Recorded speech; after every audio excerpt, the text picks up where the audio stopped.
Tu crois savoir qui tu es. Tu crois savoir ce qui te rend heureux. Et si je te disais que tout ça, ce n'était qu'une illusion? Et si je te disais que le bonheur que tu cherches depuis des années, à vouloir le corps parfait, la célébrité, le succès, et gagner plus d'argent, ce n'est pas ce que tu veux? J'ai mis beaucoup de temps à comprendre cela, et aujourd'hui, je vais t'éviter des années de souffrance et de frustration à travers cette vidéo.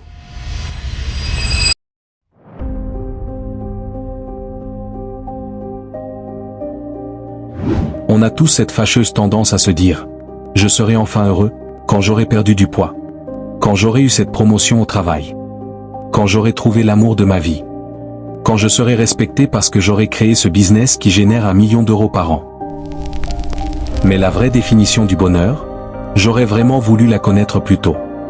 C'est un peu gênant à avouer. Quand j'avais 11 ans, mon rêve absolu était de jouer en NBA, être le meilleur joueur du monde, remporter le MVP, devenir l'idole des jeunes.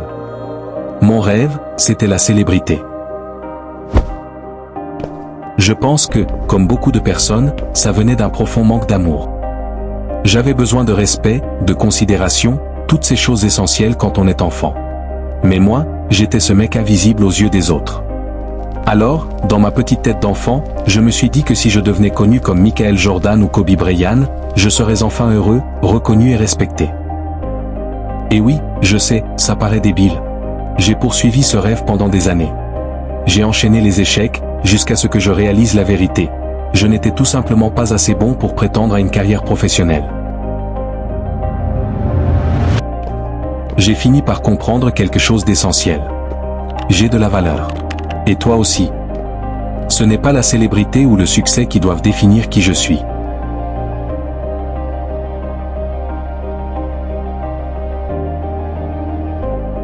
On a tous déjà entendu ces histoires de célébrités comme Omar Sy ou Denzel Washington, qui disent qu'une fois devenus célèbres, ils se sont sentis vides. Pourquoi? Parce qu'ils cherchaient la mauvaise chose. Ce qu'ils voulaient vraiment, ce n'était pas la célébrité. Ce qu'ils voulaient vraiment, c'était de l'amour, de la validation, de l'acceptation, des choses qu'ils auraient pu se donner à eux-mêmes dès le début. Moi aussi. À 16 ans, je pensais que personne ne pouvait m'aimer parce que je n'étais pas assez drôle, pas assez musclé, pas assez riche. À chaque nouvelle rencontre, j'avais ce besoin constant de faire rire, d'être toujours présent pour aider, mais ça n'allait jamais dans les deux sens. Cette croyance contrôlait ma vie. J'étais obsédé. Et devine quoi? J'ai fini par perdre tous mes amis à cette époque, parce que je n'étais pas moi-même. Aujourd'hui, j'ai des amis incroyables. On se pousse les uns les autres. On se dit des vérités qui ne sont pas toujours agréables à entendre. Mais ça ne change rien à notre amitié. Parce qu'on est honnête. Parce qu'on est sincère. Quand je fais une critique à mon pote, il sait que je le fais pour son bien. Pour l'aider à devenir une meilleure personne. C'est ça, les vraies amitiés. Et c'est là que j'ai eu une révélation. Ce que je voulais depuis le début, ce n'était pas être le plus drôle ou le plus populaire. C'était m'aimer moi-même. Apprendre à m'accepter. Être en accord avec qui je suis, quoi qu'il arrive. Réfléchis bien. Combien de fois as-tu couru après un objectif? Tu l'atteins, tu ressens du bonheur pendant 1 minute, puis tu passes déjà au suivant. Ce sentiment de vide. Cette envie constante de toujours plus de reconnaissance, plus de succès, plus d'argent, ce n'est pas ça qui compte au final. Ce ne sont pas les objectifs atteints qui définissent notre vie, mais tous les moments qu'on a ratés en courant après eux. Comme appeler nos parents et rattraper le temps perdu autour d'un bon repas. Comme faire quelque chose qu'on aime vraiment. Comme avoir des discussions profondes avec nos proches. Comme voyager et découvrir d'autres horizons.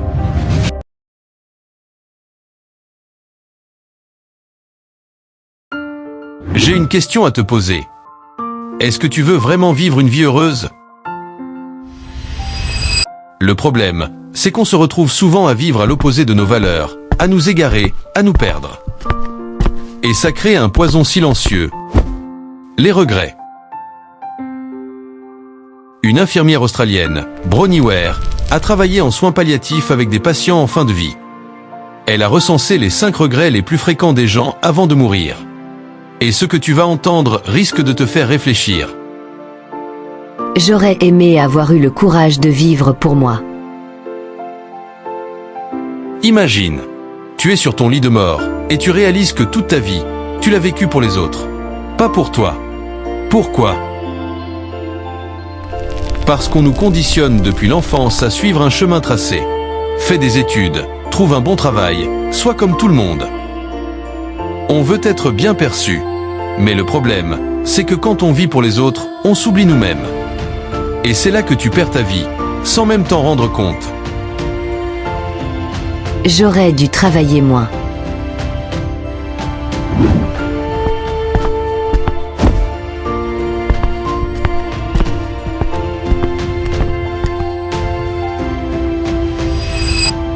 Pourquoi on bosse autant ? Pour gagner de l'argent. Mais est-ce que ça en vaut vraiment la peine ? Regarde les pharaons, enterrés avec leurs richesses. Qu'en ont-ils fait ? Rien. Le vrai trésor, c'est le temps. Les souvenirs. Les moments avec ceux qu'on aime. Pas l'argent accumulé. J'aurais aimé avoir le courage d'exprimer mes sentiments.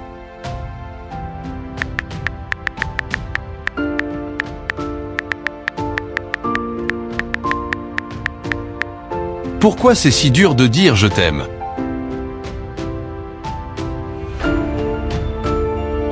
Parce qu'on a peur d'être rejeté, d'être ridicule. Mais pose-toi cette question. Qu'est-ce que tu risques vraiment ? Dire ce que tu ressens ne fait pas de toi une personne faible. Ça fait de toi une personne libre. J'aurais aimé garder le contact avec mes amis. L'amitié, c'est comme une plante. Si tu n'arroses pas, elle meurt. Combien de relations as-tu perdues juste parce que tu n'as pas pris le temps d'envoyer un message, de passer un coup de fil ? Ne laisse pas le temps t'éloigner des bonnes personnes. J'aurais aimé m'accorder un peu plus de bonheur. Combien de gens réalisent, à la toute fin de leur vie, qu'ils auraient dû lâcher prise, profiter, oser plus ? Le philosophe Alain Badiou disait « Le bonheur, c'est faire ce qu'on croyait être incapable de faire. » Tu veux une preuve ? Regarde Will Smith. Un jour, il a sauté en parachute. Il flippait à mort. Il était terrifié. Mais une fois en bas, il a dit « C'était l'un des plus beaux moments de ma vie. » Pourquoi ? Parce qu'il avait brisé un mur. Celui de la peur. Et quand tu brises tes peurs, tu découvres un monde que tu n'aurais jamais imaginé. Tu veux savoir c'est quoi la vraie liberté ? C'est quand ce qui te faisait peur avant ne t'effraie plus aujourd'hui. C'est quand tu peux parler en public sans que ton cœur s'emballe. C'est quand le jugement des autres ne t'atteint plus. C'est quand tu arrêtes de vouloir plaire à tout le monde. C'est quand tu te regardes dans le miroir avec fierté et admiration pour la personne que tu es devenue. La vraie confiance en soi, ce n'est pas poster des photos sur Instagram pour prouver aux autres que tu as une vie incroyable. La vraie confiance en soi, c'est quand les choses extérieures n'ont plus de pouvoir sur toi. Quand tu arrêtes de tout prendre personnellement. Quand plus personne ne peut te contrôler. On vit comme si on avait toute la vie devant nous, comme si notre futur était garanti. Mais la seule chose qu'on possède vraiment, c'est le présent.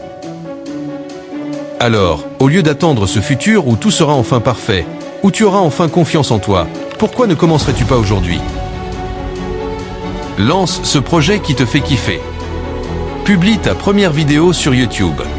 Réserve ce voyage dont tu rêves depuis des années.